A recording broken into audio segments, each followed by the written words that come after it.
Home prices nationwide have bottomed, and there's a really good chance that prices continue to move up from here. But the real question is, should you buy now or should you wait? On a seasonally adjusted basis, Black Knight's home price index just hit a record high in May, fully reversing the correction in home prices seen late last year. With that, home prices nationwide, including distressed sales, just increased by 1.4% year over year in May compared to May of 2022. In fact, the CoreLogic home price forecast indicates that home prices will increase month over month from May of 2023 to June of 2023 by 1% and up 4.5% year over year. But before we get too far into this and put the cart before the horse, I think it's important to note that there are some states out there like Arizona, California, Colorado, Idaho, Montana, in addition to most of the West Coast, but also New York, DC, where we actually saw an annual decline in home prices. And this is primarily because these were the states that appreciated the most during this period of time. And as the housing market has cooled and home sales have backed down, these are the markets where we're seeing the most effect when it comes to home prices. But with that said, nationally, home prices have increased by 1.4% in May. And the reason that home prices are hitting new highs again is because high rates have actually put a squeeze on supply. And for those of you out there wondering why isn't the housing market behaving like it's supposed to, it's because we don't have enough of available inventory out there to exceed the amount of demand. More, what we have is a lack of demand, but we also have a lack of supply, which is providing price stability. But that's also why expert panels out there and housing analysts are expecting home prices to grow at a steady pace in 2024. Because what they see is inflation easing, they see interest rates easing, which is going to cause buyer demand to jump, and in turn, home prices are going to head higher. Now, before we talk about inflation and what's happening specifically here in California and Orange County, I'd like to take a minute and ask a favor. If you find any value in my videos at all, do me a favor and hit that thumbs up. It helps the YouTube algorithm and also helps me accomplish my goal of educating buyers and sellers out there in the market. And if you like content like this, do me a favor and hit that subscribe button. Inflation eased to 3% in June, which is the lowest level that we've seen since early 2021. CPI has officially fallen for 12 consecutive months, equaling the longest streak of declines we've seen since 1921, and well below the peak of 9.1% that we saw last June. In fact, this is the lowest level that we've seen CPI in nearly 28 months. But as we all know, the Fed's target is 2%, and 3% is still 1% above that target, which is giving the Fed additional ammunition for future rate hikes. But as you've heard me talk about in other videos, there's some lagging metrics out there that the Fed isn't really accounting for when deciding on whether or not they're going to continue to hike rates. As we all know, the Fed wants to see unemployment go higher, in addition to seeing their target rate of 2%. But here's the thing, we're actually starting to see some changes in both of those things, which should lead to not only lower inflation, but the Fed backing off their super bullish stance of hiking rates and allowing the economy to breathe for a period of time while deciding what to do next. And with that said, the New York Fed data actually shows that underlying inflation might actually be slower than originally thought. And that's primarily due to those lagging metrics that we've talked about several times, with the primary one being shelter. At the moment, shelter is the only major component in the CPI metric that has a higher inflation rate than a year ago, currently sitting at 7.8% year over year. But here's the thing, it's starting to cool from the 8% that we saw back in May. At the same time, housing PCE was sitting at 8.4% in May versus 8.3% in April, also showing that housing is starting to cool. And because of that, shelter has actually been a pain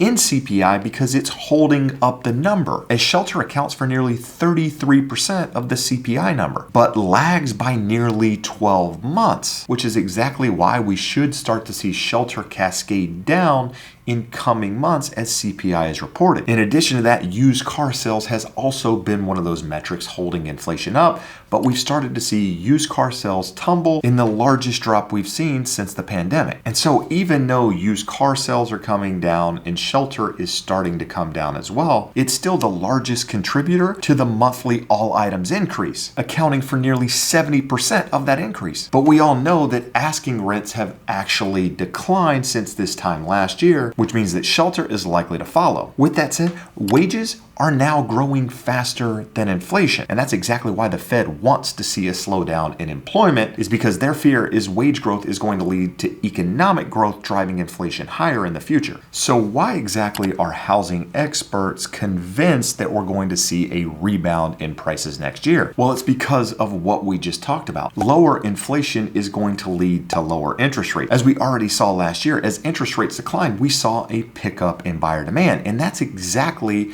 what the majority of the experts out there are expecting. A drop in interest rates is going to happen, probably in the latter part of 2023 into 2024. And with that, we're going to see a pickup in buyer demand, which is going to put more and more pressure on the housing market. But in order to see a price increase, what we need to see is more available inventory. At the moment, there's a lot of people locked into their homes because of their super low interest rates. But as interest rates start to come down, then there's a really good chance it's going to unlock some of that inventory. There's a lot of people that are sitting in their properties ready to make a move, but unwilling to do so because of how much it costs. But my belief is as rates come down, some of those people are going to be willing to sacrifice their super low interest rate for a higher rate in order to make that move. With a lot of experts out there thinking 5% is more or less the magical number in order to make that happen. So this is where I want to reach out to you guys. What rate do you think it would take in order to unlock that inventory?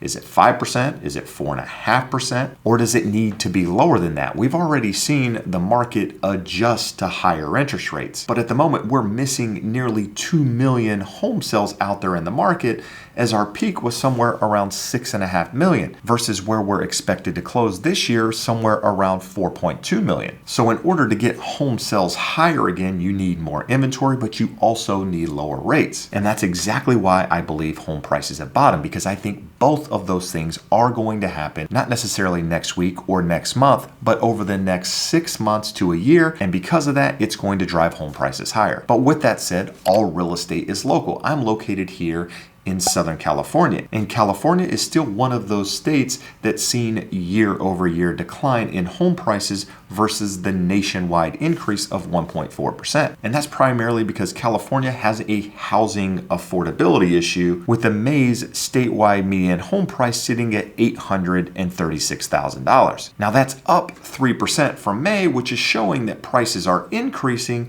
but it's still down 6.4% from a year ago. At the same time, home sales here in the state of California are also down nearly 35%, totaling just 289,460 home sales on an annualized basis in May, which is up nearly 10% from April, but still down from last year. And that's primarily due to the two things that we talked about in this video: not enough inventory and higher interest rates. But as we talked about, as inflation comes down, interest rates are also going to come down. And with that, you're going to see inventory increase and the number of transactions increase, which is likely to lead to higher home prices. And that's why I believe California home prices have likely bottomed. But at the same time, I don't believe there's a rush to go out there and buy a house. Everybody believes, because I'm a real estate agent, that I'm pushing people out there to go buy a house, that it's always a great time to buy a house. And the reality is, it's not always a great time to buy a house. A great time to buy a house is when housing affordability is really, really low. At the moment, housing affordability is sitting at the highest levels that we've seen nearly on record. But because there's a lack of supply nationwide, and you still have demographics pushing home buying, like millennials still becoming prime buying age, and that's likely to continue happening over the next 10 years, which is why I see home prices increasing. But at the end of the day, it's all about buying a home when it's the right time for you, as well as understanding your local real estate market. My market here in Orange County is probably a lot different than other markets out there. At the moment, we only have 2,305 active listings on the market in a county of 3.3 million people. And everybody thought this was going to be the year when inventory increased. Well, inventory started the year at just over 2,500 homes, and it reached its lowest level in April, just over 2,000 homes. But as of today, 2,305 properties. Compared to the historical average between 2017 and 2019 of just over 6,600 homes. So as of today, we're sitting at the lowest level of inventory for June since they started tracking back in 2004. And that's why I can say with confidence that the Orange County housing market isn't going anywhere. In fact, what you're more likely to see is home prices move sideways than anything else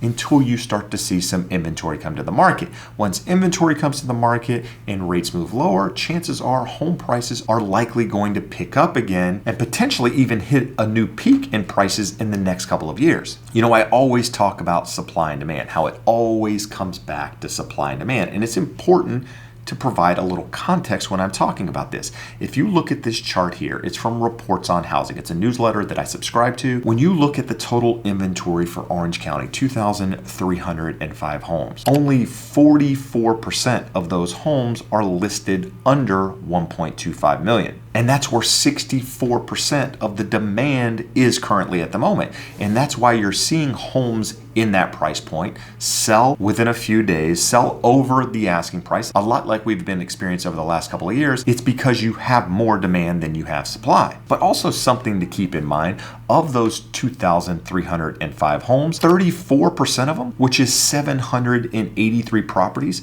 are listed above $2 million, which means there's only 1,522 homes under $2 million. And that's exactly why you're still seeing a competitive market here in Orange County, is because you have way too many buyers for the lack of properties out there in that price point. So if you're considering buying a property, just make sure you understand what's happening in your market. As you know, all real estate is local. At the same time, make sure you're working with a real estate professional. If you're located here in Orange County, California, I can be that person for you. If you're located somewhere else and need a referral, there's a link in the description below. But even though I believe home prices have bottomed and we're likely to see increases from here, that doesn't mean we're going to see the increases that we've seen over the last couple of years. So just make sure you have a longer term time horizon, you have money in the bank, you're comfortable with the payment, and you're not stretching yourself. But if I didn't answer your question in today's video about buying or waiting and you want some more information, do me a favor and check out this video here.